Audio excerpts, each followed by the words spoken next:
وَلْتَكُن مِّنكُمْ أُمَّةٌ يَدْعُونَ إِلَى الْخَيْرِ وَيَأْمُرُونَ بِالْمَعْرُوفِ وَيَنْهَوْنَ عَنِ الْمُنكَرِ وَأُولَئِكَ هُمُ الْمُفْلِحُونَ۔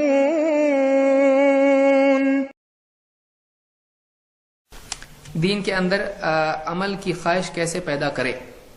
دیکھیے، عمل کی رغبت کیسے پیدا ہوگی؟ جب عمل کی قیمت معلوم ہوگی۔ پیسے کی رغبت کے لیے کوئی کورس کرنا پڑتا ہے؟ نہیں، ہر ایک کو معلوم ہے پیسہ۔ آپ بتائیے، کوئی ہے دنیا میں ایسا کورس کرنے والا پیسے کی اہمیت سمجھانے کے لیے کورس؟ ہر ایک کو معلوم ہے کہ پیسہ نہیں ہوگا چیزیں خرید نہیں سکتے ہیں، دنیا میں عزت نہیں ملتی ہے، وغیرہ وغیرہ وغیرہ۔ پیسہ برابر آدمی دوڑتا ہے، بغیر اذان کے جاب پہ جاتا ہے کہ نہیں؟ خود الارم لگا کے جاتا ہے، اس کی کوئی اذان نہیں ہوتی جاب پہ جانے کی، لیکن برابر صبح سویرے آپ دیکھیے بمبئی میں ادھر ادھر ٹرینیں بھر بھر کے لوگ جاتے ہیں۔ کیسے جا رہے ہیں؟ کوئی اذان ہو رہی، لیکن مسجد میں اذان ہو رہی 5 ٹائم، اور پہلے تو لاؤڈ سپیکر نہیں تھا، اب لاؤڈ سپیکر بھی ہوتا ہے، لیکن آدمی سن کے اس کروٹ سے اس کروٹ ہو جاتا ہے، بس اتنا ہی فرق پڑتا ہے اذان کا۔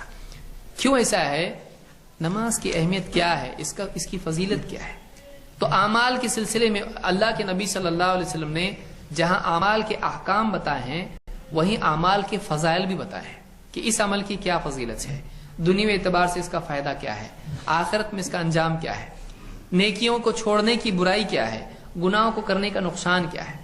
تو گھروں میں، مسجدوں میں ہمارے یہاں اس بات کا التزام ہونا چاہیے کہ نیکیوں کے کرنے میں کیا فضیلت ہے، برائیوں کے کرنے میں کیا نقصان ہے۔ یہ جب تک کہ کثرت سے ہم نہیں پڑھیں گے، عمل کی رغبت پیدا نہیں ہوگی۔ اب دیکھیں، حافظ منذری نے کتاب لکھی ہے الترغیب و ترہیب، 5 جلدوں میں وہ کتاب ہے۔ 5 جلدوں میں یہ کہاں سے آیا؟ گھر سے حدیثیں لائی ہیں؟ نہیں، اللہ کے نبی صلی اللہ علیہ وسلم کی حدیثیں ہیں۔ یعنی معلوم ہوا کہ اللہ کے رسول صلی اللہ علیہ وسلم اعمال کی فضیلت اتنی زیادہ بیان کرتے تھے۔ کیوں؟ تاکہ لوگوں میں عمل کا جذبہ پیدا ہو۔ تو عمل کی رغبت کیسے پیدا ہوگی؟ جب عمل کی اہمیت معلوم پڑے گی، عمل کا فائدہ دنیا اور آخرت کے اعتبار سے معلوم پڑے گا۔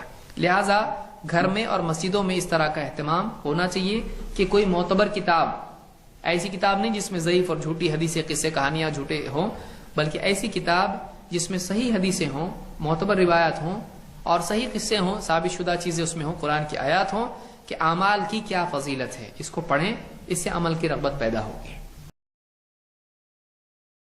سبحان اللہ والحمد للہ ولا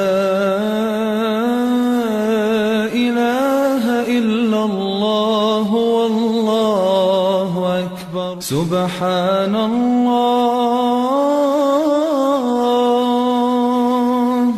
والحمد للہ ولا الہ الا اللہ واللہ اکبر۔ سبحان اللہ والحمد للہ ولا الہ الا اللہ واللہ اکبر۔ سبحان اللہ والحمد للہ ولا الہ الا اللہ واللہ اکبر۔ سبحان اللہ والحمد للہ ولا الہ الا اللہ واللہ اکبر۔ سبحان اللہ والحمد للہ ولا الہ الا اللہ واللہ اکبر۔ سبحان اللہ والحمد للہ ولا